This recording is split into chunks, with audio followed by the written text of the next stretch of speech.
Welcome to Coffee Break with Rachel V. Hill, presented by Superbook Sports. Taking a daily look at the biggest stories in Denver sports and interacting live with you, the Coffee Break fam.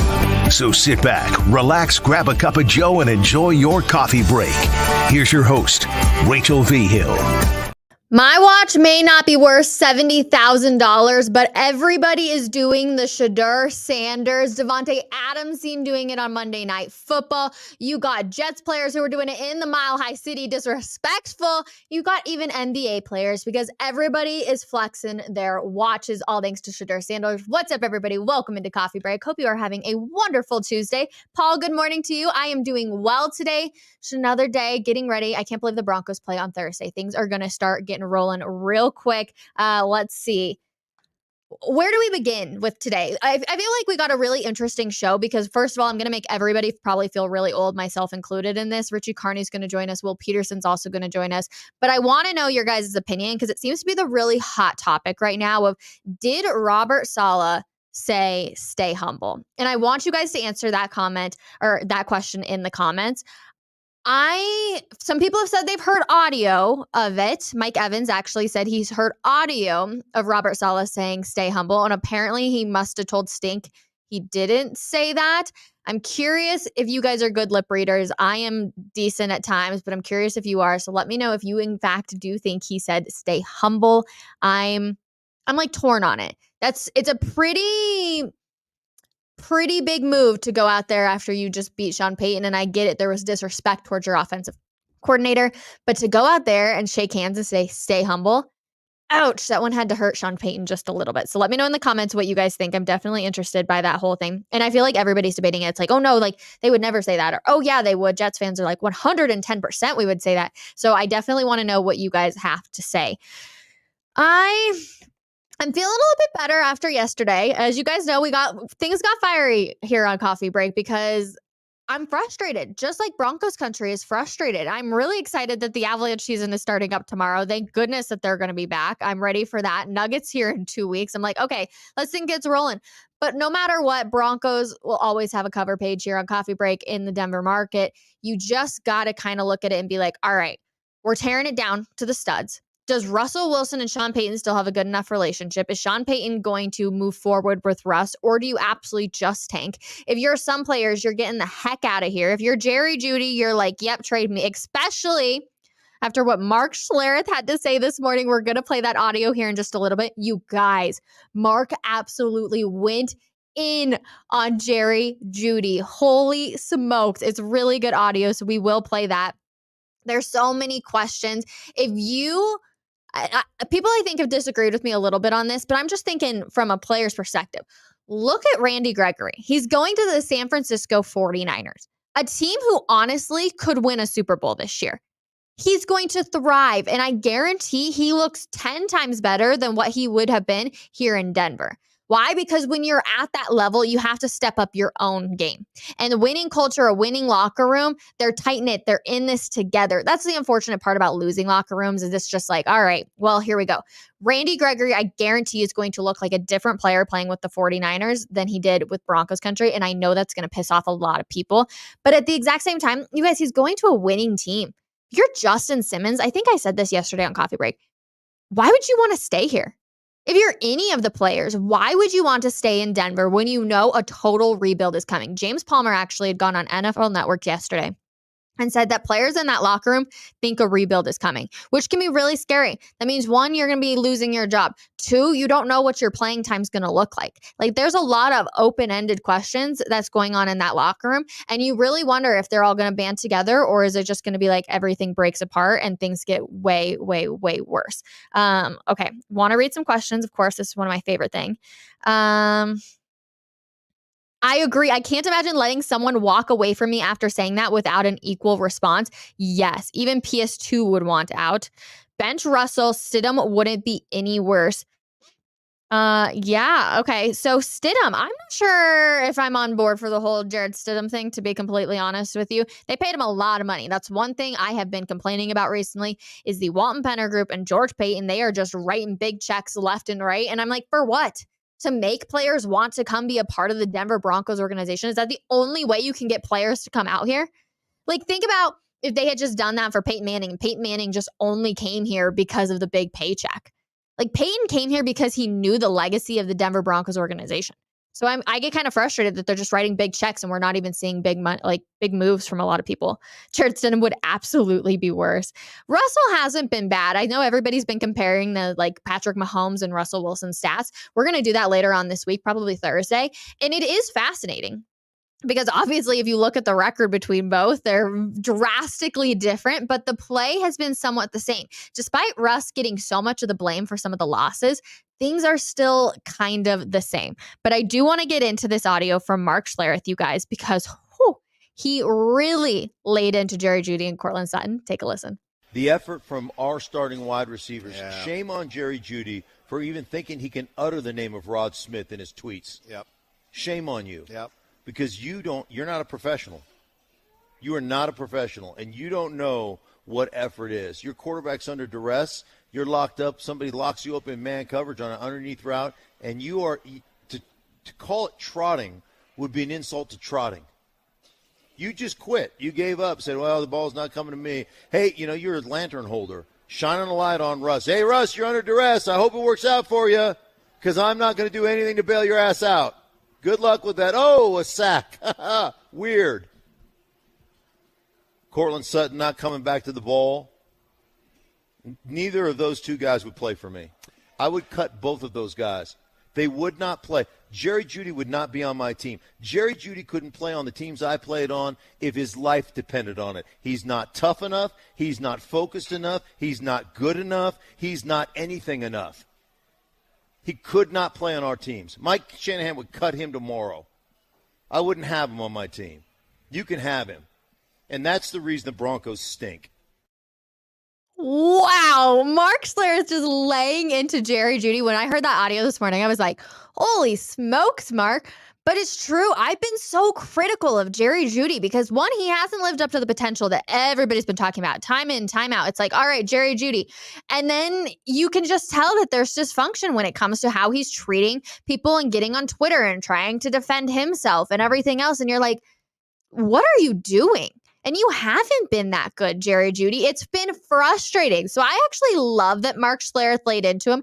And football, back when Mark played compared to football today, I'm not saying it's any less difficult, but you guys, when Mark played, it was intense. Like, it was absolutely 100% intense. I love that Mark laid into it. I think it was phenomenal. I know Mark was like, everybody over there hates me because I've been so critical of this team. Good. People in this town need to be critical of the Denver Broncos because that's how you get back to a winning culture. And so many people have been failing that. Going back to some of your comments as I see Richie Carney's walking in the door. You guys, this is actually going to be a really fun segment. I'm excited for it. Mark can't argue it. You can say Mike Shanahan would cut him tomorrow, but at what point does Sean Payton take blame for not holding Jeudy accountable? I am sick. I am so sick of everybody saying that it's the players and not the coaches. It's a little bit of both. We'll welcome in Richie Carney. Good morning. Hello, my friend. Good morning. I'm like fired up on this real quick too. I can tell. First of all, everybody who's like, well, Sean Payton doesn't have his players.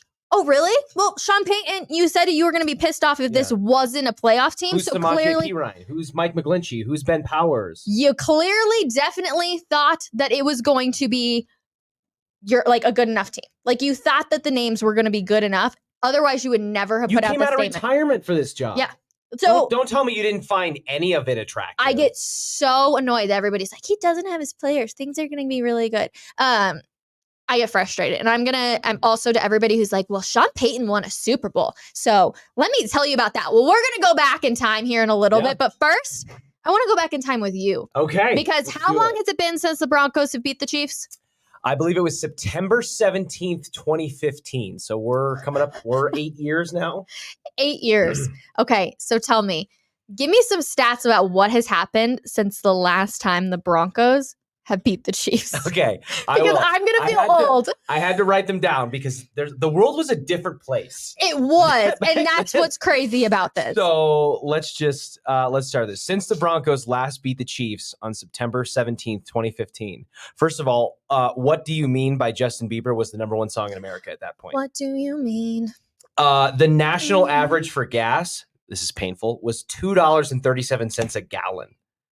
Oh my gosh. We've elected two I wouldn't mind presidents. filling up my Yes. gas if Yes. it was that. Going to the gas station wasn't an anxiety-ridden experience. Oh my when gosh. the Broncos last beat the Chiefs. We've elected 2 presidents since then, which is bizarre. My gosh. I believe with the research that I did, by my count, we've landed 5 rovers on Mars. 5. NASA had sent 5 spaceships to Mars since we last beat the Chiefs.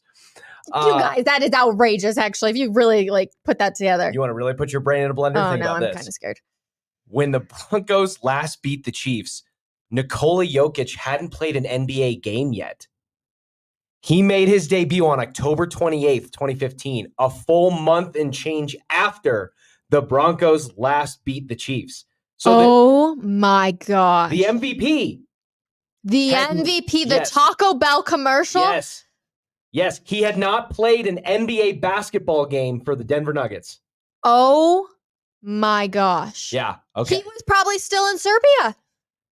Well, he had just gotten drafted. Yeah. He had just gotten drafted that year, but he hadn't played yet. Yeah. So the Taco Bell thing had happened. Yes. That was in July. But he might have physically been in Serbia. Yeah, that's what I'm saying. He may not have even come over yet. Maybe just coming over for training camp. How about this? Cale Makar was playing for the Brooks Bandits in the Alberta Junior Hockey League. He was 2 years away from even being in college. He was a kid. Gosh. He was a kid. Already won a Norris Trophy. The favorite to win the Norris Trophy again this year. PS2, sophomore in high school. Oh, that's dirty. Okay. Justin Simmons was in college. Jamal Murray was still playing at Kentucky. Oh my gosh. So much has happened. Literally think about the trajectory for Denver sports with some of these names that you're putting out. Yeah, it's unbelievable. Think about the Justin Fields, the PS2, all of the debates. The Bradley Chubb, all of those debates hadn't happened yet. The Denver sports landscape was entirely different. Yes. Think about all of the arguments that have happened over the right picks and everything. Yeah. Peyton Manning, obviously, I know he was here, but that was like a heartbreak that had ended. Yeah. You were just oh boy. I kind of was thinking about it, and I was like, this would be a fun exercise because it's been so long, and we talk about how long it's been. But it's really weird when you start looking at just how much has happened, whether it be in sports, in life, pop culture, whatever it is. Insane how many things have happened since the Broncos were last able to beat a division rival. Oh my gosh, that's actually mind-blowing. Are you ready for mine? Yes. Everybody is like, Sean Payton has won a Super Bowl. Yeah. Yeah. Okay, congratulations. Mm-hmm. He has won a Super Bowl. Do you know how long it's been since he won a Super Bowl? 14 years? 14 years. So everybody who's like, oh, he's won a Super Bowl, he knows what it takes. 14 years. I was just getting my driver's license when Sean Payton. Are you ready for me to take you back in time to feel old? Yes. The number 1 song in 2009 was Boom Boom Pow by the Black Eyed Peas. The Black Eyed Peas. Oh, that horrible halftime show. Oh, yeah. Yes. I remember. Yes. I remember. Barack Obama became the first African-American president of the United States. Wow. In January 2009, that's what happened. Oh my gosh. Bitcoin was created.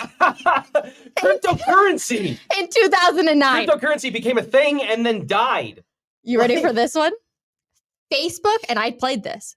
Facebook launched Farmville. Oh my god. Do you remember playing Farmville via Facebook? I don't feel like I played it that much, but I remember it. It was the big thing. Oh my gosh, I remember playing it all the time. I love Farm Simulator. It was like Candy Crush before Candy Crush. It was like the game that everybody had. And everybody was on Facebook all the time. Mm-hmm. That was the platform. Yeah, that's crazy. Michael Jackson died in 2009. I remember where I was. Me too. Yeah, I'll remember where I was. I was at Waterworld, ironically. Interesting. Yeah. I just got back from the pool because it was a summer day. Look at that. Yeah, no kidding. Does everyone remember where they were when Michael Jackson died? Because think about how long ago that feels. Yeah. That's crazy.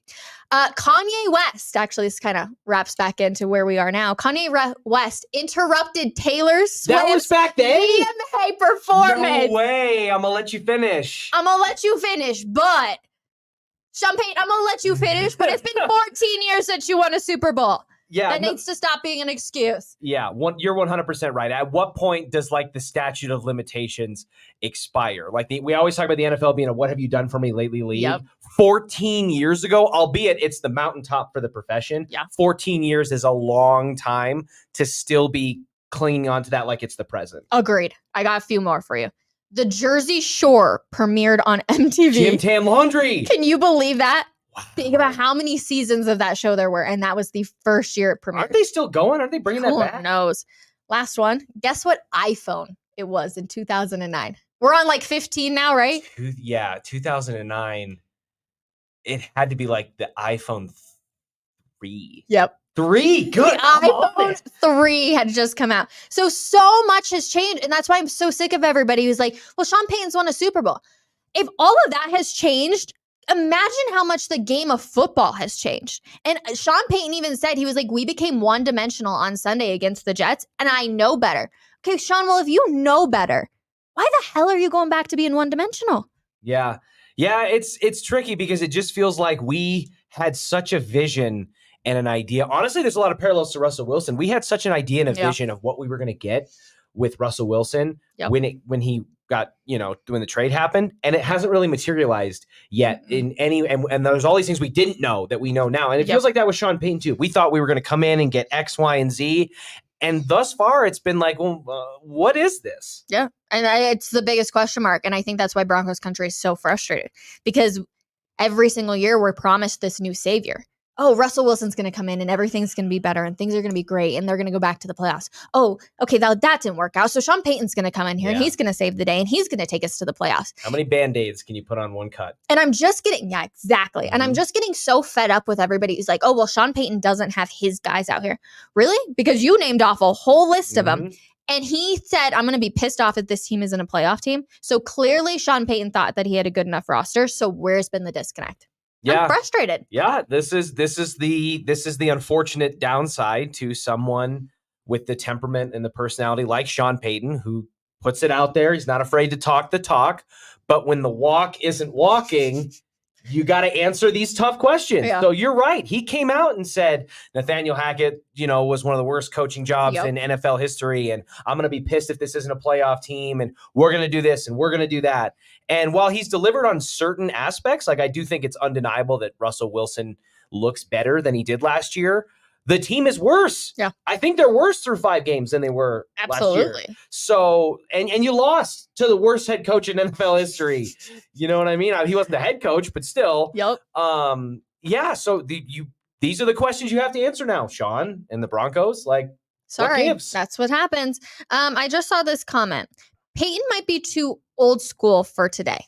And I think this is fascinating because we obviously sit here and I'm like 14 years ago, so much has changed. But there does feel like there's an old school NFL and a new school. Like Mike McDaniels feel really like new school. But you also have Andy Reid who feels very old school and it's still obviously working. And then you look at what the heck's happening in Foxborough. Yeah. Bill Belichick, it's like, well, that's a disaster. Every so often, be it every decade or every, however long you want to set it, inevitably there's always a changing of the guard. Yeah. In the NFL. We've seen it in the last handful of years with quarterbacks. I mean, the quarterbacks that I grew up watching are by and large retired. The Tom Brady, Peyton Manning, Matt Ryan, Drew Brees, Ben Roethlisberger, they're all gone, and you have this new influx of young players. And the same thing goes with the coaches. Yeah. But like Bill Belichick, that there's a lot of talk right now of like, hey, this might be time for Bill to let go. Isn't that so sad? Think about how many years, like me as a Broncos fan, before I was even working in media, I was like, I hate Bill Belichick. Every single time the Patriots came to Denver, I circled that game and I was like, that's the game I'm going to go to. Like, I hated him. And now you watch this younger generation who's going to be like, oh yeah, there's just that guy. Like Tom Brady left him and he was nothing. He's going to be like one of the most accomplished NFL head coaches of all time. And albeit he had Tom Brady and that certainly didn't hurt. But yeah, you look at that, you look at, even beyond that, guys, like Andy Reid seems to have so far bridged a nice gap, as has Pete Carroll, because I think they're more relatable to young players. But, people are probably having conversations about Mike Tomlin in Pittsburgh that way, as 100%. As steady as he's been for that franchise and as steady as they've been as from head coach to head coach. But yeah, you've got Nick Sirianni, Dan Campbell, who's not as young as like a Mike McDaniel, but he coaches in like a new style kind of way. Young, fun, like Kyle Shanahan. Make it different. Yeah. Is it too new school for Sean Payton? I don't know, because I think that, again, if you're using like Andy Reid and maybe Pete Carroll as examples, like there are ways to blend old school and new school that work, but you have to be very like intentional and adamant about it. And you have to have the right personnel and players around you to make that fit. And it doesn't seem like the Broncos have that. And clearly the Patriots do not. Okay, I'm going to put you on the spot a little bit. Okay. It's an easy question. Okay. At least I think so. When we were watching this team in training camp, we said that this was going to be a blank first team. Fill in the blank. A run first team. Tell me why they have one rushing touchdown in the first half this entire season. I don't get it. I really don't. Does anybody? I was so even though I was a little bit skeptical on Javonte in terms of his durability and his length, I was so bullish on Samaje Perine, and we watched Jaleel McLaughlin making plays, and I was like, these guys are this is going to be the opposite of what they had last year. Again, because last year it was we're throwing the ball and we're running the ball out of shotgun in weird situations, because that's what Nathaniel Hackett did with Aaron Rodgers in Green Bay, and it made no sense, and we were bad at it. And I was like, we're going to get back to that old school smash mouth football that we see a lot of teams in the NFL still succeed in. And it just really hasn't translated that way. And I don't know if it's because the offensive line is significantly worse than we thought. And so they're just not getting push like they need to. And they're not, it's not effective. They're kind of forced out of it from a game script standpoint. But Sean Payton's guys that they sure paid a whole lot of money to, it doesn't seem to be working out. Yeah, the writing's still out, but it looks like, Mike McGlinchey's just going to be another panel in the revolving door at right tackle. I mean, I'm not saying he's definitely not the worst, I think, so far that they've had in this, circus, but the offensive line as a whole, you can see it in the passing game. Russ doesn't always have a lot of time, and they don't have a lot of time to let things develop, and that gets frustration from the receivers and whatnot, but it's not working. Nothing they're doing is really working. I know. My head just starts spinning when we start talking about all this stuff. I'm like, oh, wait a second. Oh, here's another thing that I'm slightly ticked off about. Oh, wait, there's also this one. And this one, too. Wait, it's just kind of all connecting and making this giant mess. You just get like heartburn thinking about all these things that should be better. It should be.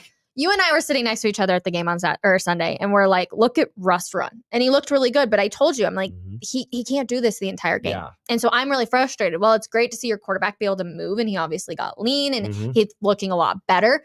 It's not sustainable for him to do it. Are you still on board? Do you think he's running because that's the actual play that's being called? Or like, to a degree, I know sometimes it's obviously he's just running to save his life. Yeah. But do you think that it's just because his offensive line is terrible and he's like, I literally just have to run? If you're looking at just last game under a microscope, I would say that it's a combination of a couple of things. I would say one, he's probably been hammered continuously about getting the ball out, not taking negative plays, and doing that. So his urgency is high. Yep. Then you factor in the fact that the offensive line just has not given him consistent protection. We've seen free rushers just coming after Russ or tackling the ball carrier in the backfield and all that. So you have that aspect of it. So he doesn't have a lot of time back there in addition to a higher sense of urgency. And then the New York Jets are not a great football team, but they're a pretty darn good defense, and they're a pretty great secondary. Yep. So I would imagine, especially with, maybe some lack of effort that we saw from a couple of receivers at certain points. I shared the Mark audio this morning. Yeah. If when you factor in that maybe, we had receivers that weren't given great effort against a good secondary, I would bet you that Sauce Gardner and Elijah Vera, or whoever it was, were locking them down. Yeah. And so Russ is probably looking 1 read, 2 read, nobody's open. I got to go. Yep. Like, there's people in my grill. See you later. There's people in my grill. Yeah. Talk about old school right there. Yeah. Look at Richie Carney. I'm just I honestly, I don't know what else you could always throw it away, right? Yeah. But I from his perspective, that's probably the most productive play he could have made in some of those situations. Listen, but it's not sustainable, to your point. We love a running Russ for 3 plays a game. Yeah. I love that for him. Timely, third down, move the stick kind of scramble runs, but we don't need him or want him to be Lamar Jackson or Justin Fields. Nope, absolutely not. Too old, unfortunately. Richie Carney, as always, a pleasure. Thanks for going back in time with me. Thank you. I appreciate it. Okay, real quick, though, as we're talking about that old school versus new school, you guys, Will Peterson's about to join us here in just a second. But 5 weeks into the season, Denver has lost to their former head coach and Josh McDaniels, defensive coordinator Jack Del Rio, head coach Vic Fangio, ball boy Mike McDaniel, and former head coach Nathaniel Hackett. Wow. That's still kind of crazy for me to even like wrap my head around as we do welcome in Will Peterson. Good morning, my friend. How are you? Hey, Rachel, I'm doing well. How are you? I'm honestly, the more and more I do the show, the more and more fired up I get because I'm just like connecting all the bad pieces of the Denver Broncos. And I'm like, well, okay. But lucky for us, the Avs return tomorrow. I want to get into that a little bit with you. But first of all, I must congratulate you because you became the Pick'em winner this week for our King Supers Pick'em. Congratulations. I'm still jealous because I'm not doing well this year. I'm really struggling. So I need you to tell me like which game essentially did you feel super confident in this week?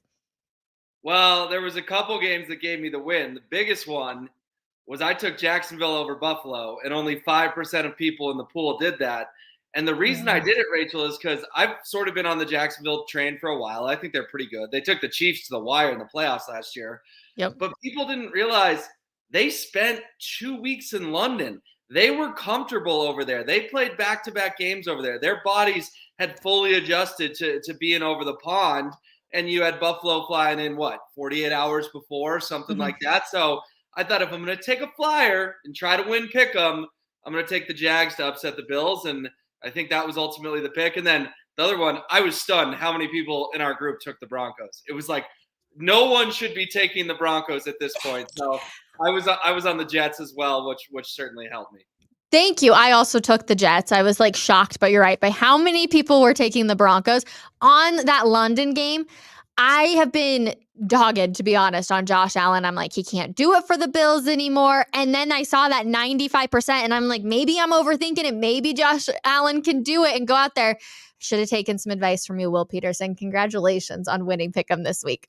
Thank you. I would just say those percentages, don't let them get in your head. You gotta follow your heart and be like, listen, and think of it as an opportunity. When I took it, I was like, if I get this one right, I'm going to wipe out a lot of people because 95% are on them, and I won it by one game. So I guess following my gut on that one worked out. Well, good for you, Will Peterson. I'm jealous. I will remember that next time on Thursday when we start. I'm going to just take a big guess on this one, but Thursday night, I think you're going to take the Chiefs. Think I'm on Kansas City, right? even if Travis Kelce can't go, I don't think you can talk yourself into the Broncos in that one.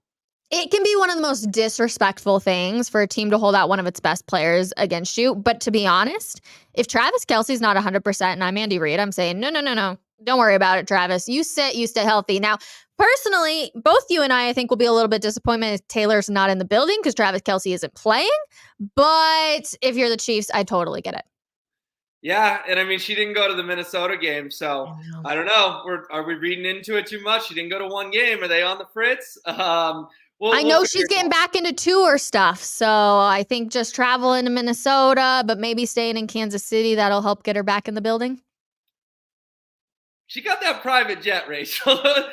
when you got the PJ, Minnesota, KC, New York, they're kind of all the same. So I see what you're going at, but yeah, it's not like when she goes on tour, she has to stay there forever. The PJ works all over the country.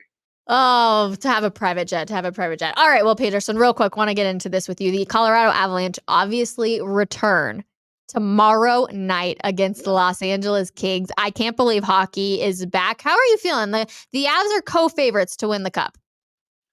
Yeah, I mean, listen, we all know they didn't live up to the expectations trying to go back-to-back, but I think it was what Nathan McKinnon said at Media Day was they just didn't have the team. So if you're not going to have the team, they got so much time off, right? Mm-hmm. Losing in round one was ultimately a blessing. They had a long summer, losing at the end of April, getting all of May, June, July, August before they came back for camp in the midway through September. So 4.5 months for McKinnon, McCarr, Rantanen. Those guys haven't had that kind of break since pre-COVID. We're talking 2019 since they've gotten off their skates for this long because the schedule got so jacked up. So I think for the Avs, if the stars can be the stars and the secondary scoring, and remember, 5 of the top 9 are new. right? They shipped out the JT Compers and the Evan Rodriguez's of the world, told them they weren't good enough. 5 of the top 9 are new. If you can find your next Burakovsky, your next Kadri, maybe not that good, but somewhere in that ballpark, yeah, of course they can win their second cup in 3 years. It's going to be a fun journey. I can't believe it. Like you said, it's already here. Okay, so real quick, break it down. Who is like the most interesting new name for you? It's got to be Jonathan Drouin because he played with McKinnon at the Halifax Mooseheads 10 years ago. My favorite name, the Halifax Mooseheads. And then don't forget, Drouin was the top pick, and everyone thought, oh my gosh, this kid's going to be a star. And then McKinnon's career has taken off, and Drouin's been fine. He's had some okay years, but certainly not what people are expecting when you're selected that high. So maybe reuniting with McKinnon, looks like he's going to be on the first line. Maybe Jonathan Drouin and Nathan McKinnon rediscover some of that Halifax Mooseheads magic, and all of a sudden this first line looks awful dangerous. Well, Drouin had more goals than McKinnon did when they were playing for the Mooseheads. So yeah, maybe when you connect those two, chemistry starts flying, sparks start flying again, and all of a sudden everybody's focused on Nathan McKinnon, and Drouin's there to be able to pop some in the back of the net. I'm excited. I love that that's your favorite acquisition too of the offseason, because that was mine. I'm like, oh, I think this is going to be really fun to watch. Yeah, some untapped potential for sure, but that's not to say they're not going to need all of them. The Ryan Johanssons, the Miles Woods, the Tomas Tartars, the Ross Coltons. We're just starting to learn these guys, and I understand fans are just starting to learn them too, but they're going to become household names in the next few months, and we'll see if they can help recreate that magic that the Avalanche had back in 2022. Will Peterson. 21, 22? I'm getting my dates. 22. 1. No? 2. 21? 2. Are you sure? Didn't they win it in June of 2022? No, because yeah, you're right. Sometimes it's still kind of early. We work a lot, Rachel. It all blends together. The Avs won the Cup in June of 2022. The Nuggets won the NBA Finals in June of 2023. And the Broncos will not be winning the Super Bowl in January of 2024. No, they will not. No. Definitely not happening. Will Peterson, congratulations on winning Pick'em this week. Huge shout out to Richie, too, for hanging out with us. And everybody in the comments, I appreciate you. I definitely will be reading your comments. As Robert Salah say, stay humble. Will Peterson, real quick, did he say stay humble? I see stay humble. Oh, spicy, spicy, spicy. I love to see it. Okay, everybody, we will see you 10:30 tomorrow morning. Have a wonderful Tuesday, and see you back there again tomorrow. Bye.